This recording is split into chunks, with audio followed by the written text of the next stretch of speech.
बिस्मिल्लाहिर्रहमानिर्रहीम स्टूडेंट करेंगे environmental issues के लास्ट दो topic which is national and international, जिसमें हम बात करेंगे air pollution, water and land pollution को किस तरह कंट्रोल करनी है governments in different countries of the world.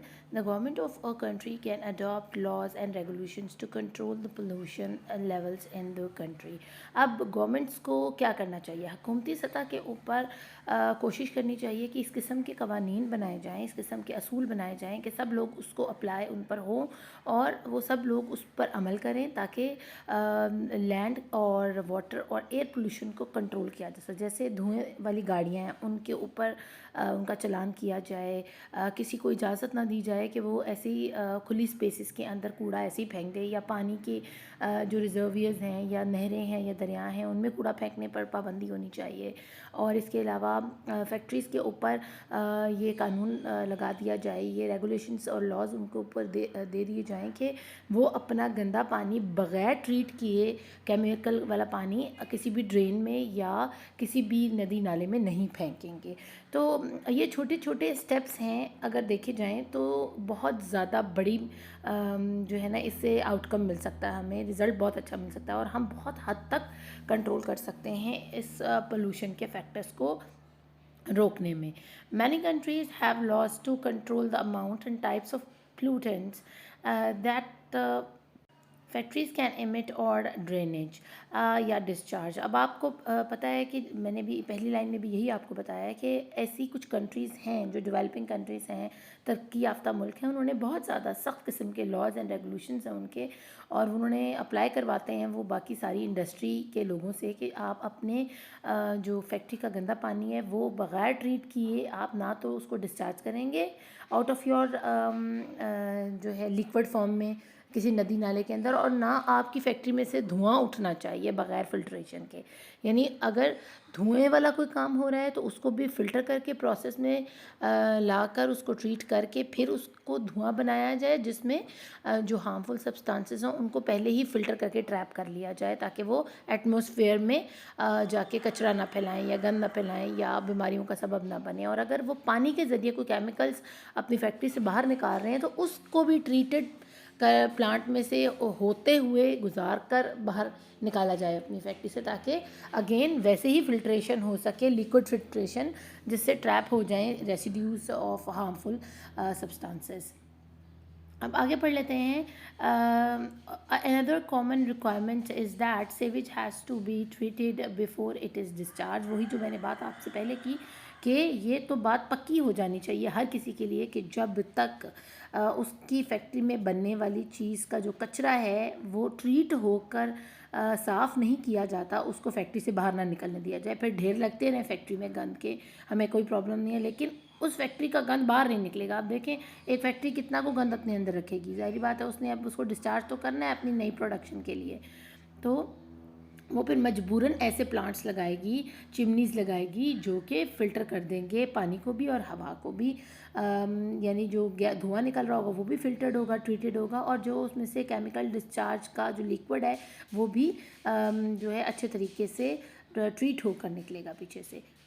Increasingly, many governments have also implemented the principle of making polluters pay.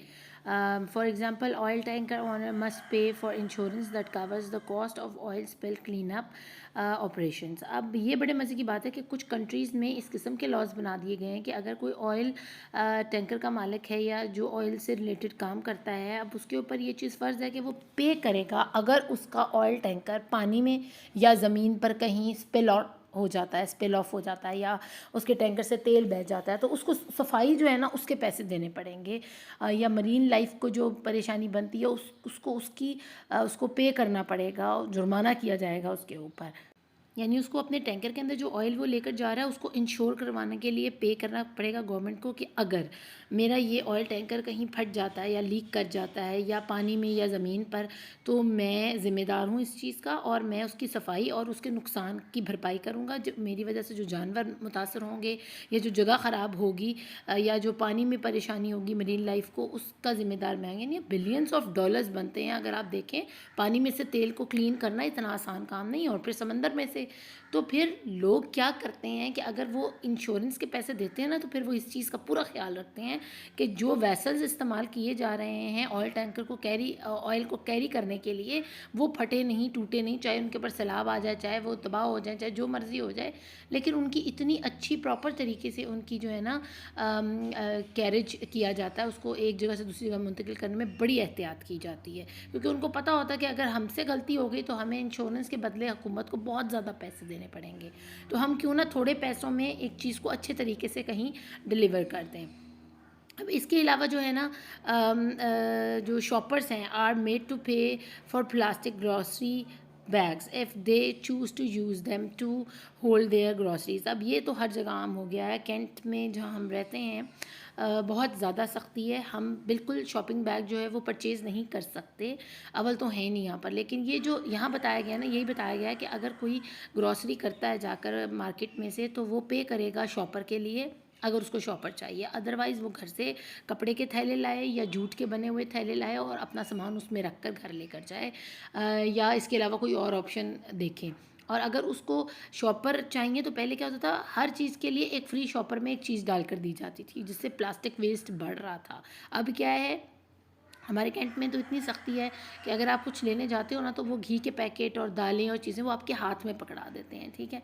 या उन्होंने पेपर बैग्स रखे हुए हैं, और पेपर बैग आपको पता है इतना वज़न कैरी नहीं कर सकता, तो मजबूरन लोगों ने अब अपने घरों में कपड़े के बैग बनाए हैं, बड़े खूबसूरत लगते हैं, बहुत प्यारे बैग्स हैं, जिनको वो यूज़ करते हैं अपने ग्रॉसरीज के लिए। और देखिए अब उनको शर्म भी नहीं आती है। हम लोगों को पहले शर्म आती थी, और अपने घर से बैग लेके जाएंगे, ये क्या लगेगा। अब हर बंदे ने अपने हाथ में एक कपड़े का थैला पकड़ा होता है, यकीन माने वो मेजर हैं या ब्रिगेडियर्स हैं या वो कोई सिविलियन हैं, हर बंदे ने अपने हाथ में एक बैग पकड़ा हुआ है, और वो एक दूसरे से बिल्कुल नज़रें नहीं चुरा रहे। उनको पता है कि ये रूल्स हैं जिनको वो फॉलो कर रहे हैं, बल्कि वो प्राउड फील कर रहे हैं इस चीज़ में कि हम लोग सेव कर रहे हैं इन्वायरमेंट को बाय बैनिंग और बाय रिफ्यूज़िंग प्लास्टिक बैग्स की परचेज़ के। तो हम भी ऐसे ही जाते हैं, हम जब भी ग्रॉसरी करने जाते हैं, हमने घर में बैग्स अपने तैयार करके रखे हैं। एक तो वो अफोर्डेबल हैं, दूसरे ड्यूरेबल हैं, क्योंकि कपड़े का बैग है, आप उसको बार बार धो सकते हो, साफ़ कर सकते हो, और आपको तसल्ली है कि आप उसमें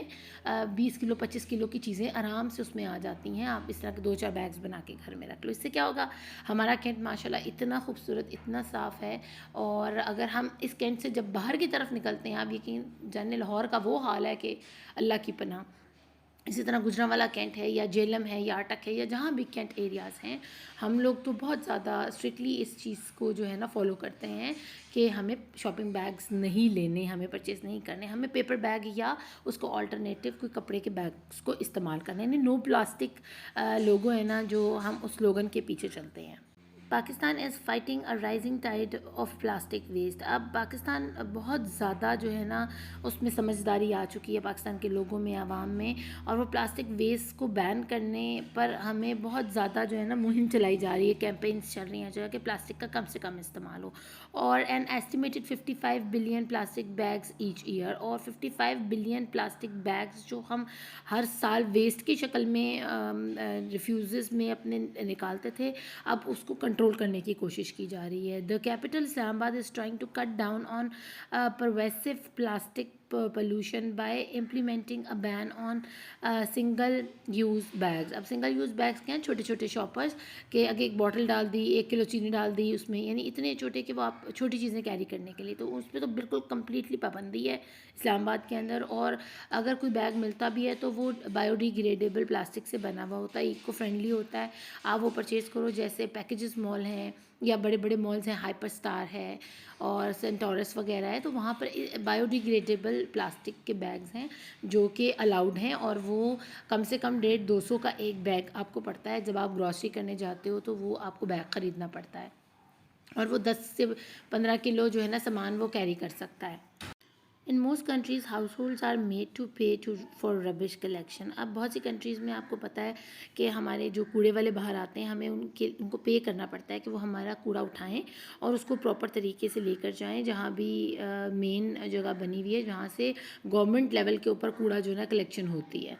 तो बजाय इसके कि आप अपने घर के आसपास मौजूद किसी भी खाली प्लॉट को गंदा करें अपना कूड़ा फेंक के, आप उस कूड़े वाले को 500 रुपया मेरे ख्याल से वो मंथली देते हैं और वो आपका कूड़ा लेकर जाते हैं डेली और उसको उस जगह तक पहुंचा देते हैं जहां से आगे हुकूमत के ट्रक खड़े होते हैं, वो लोड करते हैं और प्रॉपर डिस्पोज ऑफ के लिए उन एरियाज़ में ले जाते हैं। तो ये काफ़ी कन्वीनियंट है। This is to encourage people to feel responsible over the waste they are producing and to share the cost of keeping the environment clean. अब आपने क्या किया, आपने पे किया अपने कूड़े को उस जगह तक पहुंचाने के लिए, तो आपने कंट्रीब्यूट कर दिया अपनी इन्वायरमेंट को सेव करने के लिए, क्लीन करने के लिए, हुकूमत का साथ दिया, ठीक है ना। यानी आपने अपना कूड़ा उठाकर किसी के घर के आगे या किसी के खाली प्लॉट में नहीं डाला, बल्कि आपने 500 रुपया मंथली देकर उस कूड़े को उसकी उस जगह तक पहुंचा दिया जहां से हुकूमत के लिए आसान है उसको कलेक्ट करके डिस्पोज ऑफ करना। Education plays a very important part in creating an awareness of the repercussions on an individual actions. अब जो इंसान पढ़ा लिखा है ना, पढ़ाई या एजुकेशन तालीम आपको बहुत ज़्यादा अवेयर करती है, बहुत ज़्यादा आप के दिमाग को खोलती है, आपको बताती है कि क्या चीज़ सही है क्या गलत है, और आपको सिखाती है कि आपने एक इंडिविजुअल होते हुए, एक इंसान होते हुए दूसरे इंसानों का कैसे ख्याल रखना है, अपनी सराउंडिंग्स का, अपनी इन्वायरमेंट का कैसे ख्याल रखना है। In many cities around the world schools have taken on the important task of including in inculcating environment consciousness among their students. अब सॉरी मुझे थोड़ा सा ना पढ़ने में प्रॉब्लम होती है क्योंकि आई साइट थोड़ी सी मेरी प्रॉब्लम कर रही है। पिक्चर्स तो माशाल्लाह बच्ची ने मुझे बहुत अच्छी भेजी हैं, अभी इससे पहले थोड़ी सी मेरे पास जो पिक्चर्स थी वो ब्लर्ड थी। तो अगर कहीं रीडिंग में थोड़ी सी ऊपर नीचे हो जाया करे तो काइंडली मेरे साथ सपोर्ट किया करें मुझे। अब क्या है, स्कूल बहुत इनिशिएटिव्स ले रहे हैं, बहुत ज़्यादा स्टेप्स ले रहे हैं एनवायरनमेंट फ्रेंडली माहौल बनाने में, बच्चों को सिखा रहे हैं, उनको बीचेस पर लेकर जाते हैं, उनको पार्क्स में लेकर जाते हैं जहाँ वो कलेक्ट करते हैं सॉलिड वेस्ट को, जैसे रैपर्स हो गए, बॉटल्स हो गए, खाली कैंस हो गए। तो इस तरह बच्चों के अंदर से वो शर्म ख़त्म होती जा रही है जिस पर वो समझते थे लोग कूड़ा पड़ा है हम उठाएं। तो अब उनको घर में भी कहीं अगर कचरा नज़र आता है तो उनका माइंड सेट हो चुका है, उन्होंने वो कचरा उठाना है, उसको उसकी जगह यानी डस्टबिन तक पहुंचा देना है। तो ये और इसके बदले उनके माँ बाप ने उसको अप्रिशिएट करना है और बच्चों को बहुत बूस्ट मिलता है इस चीज़ से कि मैंने अच्छा काम किया है, मैंने कोई ऐसा नहीं है कि मैं कोई कूड़े वाला हूँ तो कूड़ा उठा रहा हूँ। भाई मैं इंसान हूँ, मैं इंडिविजुअल हूँ और मेरे पे ये रिस्पॉन्सिबिलिटी है कि मैं अपनी सराउंडिंग्स को नीट एंड क्लीन रखूँ। Environmental studies have become part of the school curriculum, और ये अब हमारे स्कूल के करिकुलम का हिस्सा बन गए हैं, हमारे सिलेबस का हिस्सा बन चुके हैं। जैसे दूसरी करिकुलम एक्टिविटीज़ होती हैं आर्ट्स वगैरह, तो एनवायरमेंटल स्टडीज़ भी इसमें ऐड अप कर दी गई है ताकि बच्चों को अपनी एनवायरनमेंट की जो है ना डू एंड डोंट्स का पता चले और उनको पता चले कि हमें पोल्यूशन को किस तरह कम करने में हेल्प करना है, अपने पेरेंट्स को या अपने स्कूल को या अपने गवर्नमेंट को या अपनी कंट्री या सिटी को। तो नेक्स्ट अपना पढ़ लेते हैं टॉपिक है international leaders of many countries have come together to discuss measures that can help to reduce pollution. अब सिर्फ ये नहीं है कि कंट्री लेवल्स पर, अब इंटरनेशनल लेवल पर जो बड़े बड़े लोग हैं, ठीक है ना, आपस में बैठ के, जैसे भी इमरान खान ने एक इनिशिएटिव लिया था ग्रीन पाकिस्तान का और ग्रीन वर्ल्ड का, कि उसने कहा कि जी मैं इतने बिलियंस ट्री लगाऊंगा या मिलियंस ट्री लगाऊंगा। तो इसी इनिशिएटिव को लेकर बाकी कंट्री के जो वज़ीर आज़म थे या बड़े पर्सनल्स थे, उन्होंने भी ये फैसला किया कि हमें अपनी अर्थ को जो है ना रिवाइव करवाने के लिए, अपनी अर्थ को ठीक करने के लिए, ग्रीन करने के लिए हमें भी स्टेप्स लेने चाहिए पोल्यूशन को कम करने के लिए।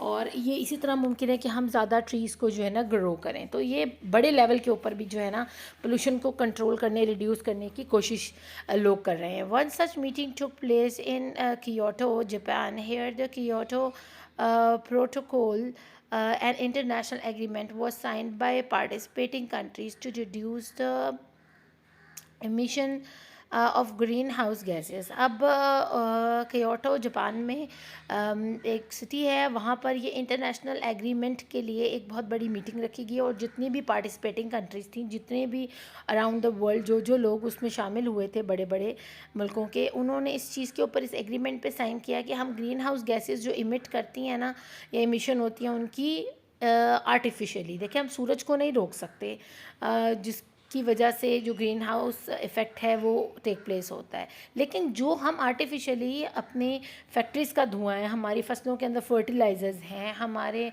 कूड़े के बड़े बड़े ढेर हैं, या हमारी ड्रेनेज प्रॉब्लम्स हैं, लॉकेज हो रही है उनकी, तो इन चीज़ों को तो हम रोक सकते हैं ना, या हम डिफॉरेस्टेशन को रोक सकते हैं, जिससे ग्रीन हाउस इफ़ेक्ट जो है ज़रा घटना शुरू हो जाएगा। जो तो नेचुरल प्रोसेस चल रहा है, over earth need that, but जो हमने आर्टिफिशियली इन गैसेस को प्रोड्यूस करना शुरू कर दिया है, मीथेन गैस वगैरह को, तो वो क्या कर रही है, वो ट्रैप कर रही है ज़्यादा हीट, और हमारा टेम्परेचर इंक्रीज़ हो रहा है, जो ग्लोबल वार्मिंग में जाके कन्वर्ट हो रहा है।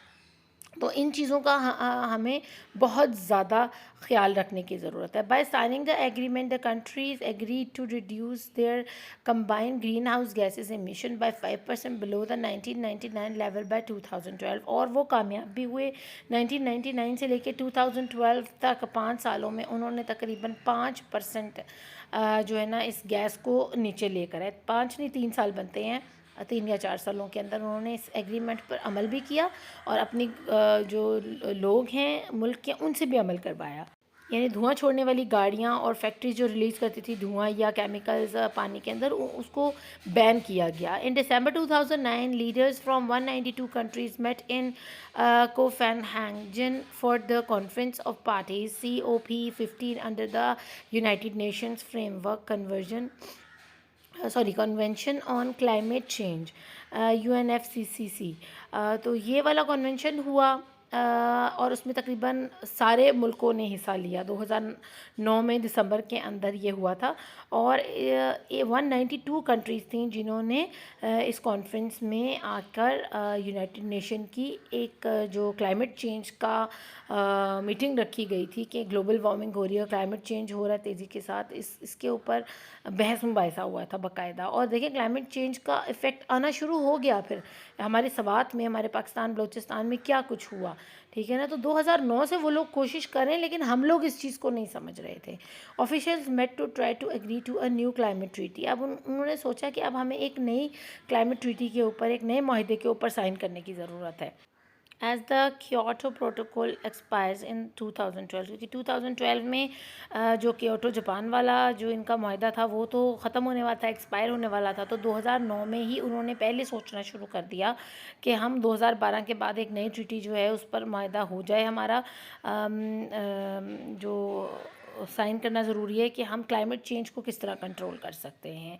तो the Copenhagen accord document was drafted bye Brazil, China, India, south Africa and the USA at the meeting. अब ये जो ट्रीटी थी ना, ये डॉक्यूमेंट पावर का डॉक्यूमेंट था, पावर अथॉरिटी थी, और इसने दी थी, ये power authority China, India, south Africa और USA, ब्राज़ील ने मिलकर ये काम किया था। और उन्होंने ये जनरल एग्रीमेंट किया था 3 बातों के ऊपर। Firstly global temperature rise was to be kept below 2 degree. Secondly significant cuts in global emission were required, and finally deforestation should be reduce. तो ये 3 चीज़ें थी। उन्होंने कहा एक तो हमारा टेम्परेचर जो इंक्रीज़ हो रहा है due to green house gases के एमिशन के, उसको कंट्रोल किया जाए और 2 डिग्री तक उसको वापस लाने की कोशिश की जाए। और इसके अलावा ग्लोबल एमिशन जो रिक्वायर्ड था हमें, यानी ग्रीन हाउस गैसेस के इफ़ेक्ट को कम करने वाले फैक्टर्स को बढ़ाना ज़रूरी था, यानी दरख्तों को ज़्यादा से ज़्यादा लगाना ज़रूरी था। इसके अलावा डिफॉरेस्टेशन को कम किया जाए, दरख्त उगाए जाएँ, और जो ऐसे एरियाज़ हैं ना जहाँ से दरख्त काट कर वहाँ पर बिल्डिंग्स बनाई जा रही हैं, उनको रोका जा सके। तो ये 3 बातों के ऊपर माहिदा हुआ था, और ये अभी तक मौजूद है, और अभी तक इस पर अमल हो रहा है। और इंशाल्लाह कुछ अरसे तक इसके इफ़ेक्ट्स आना शुरू हो जाएंगे। लेकिन इस वक्त तो हम करंट सिचुएशन ये है कि हमारी कि इस वक्त हाई किस्म की ग्लोबल वार्मिंग का शिकार है पूरी दुनिया जो है।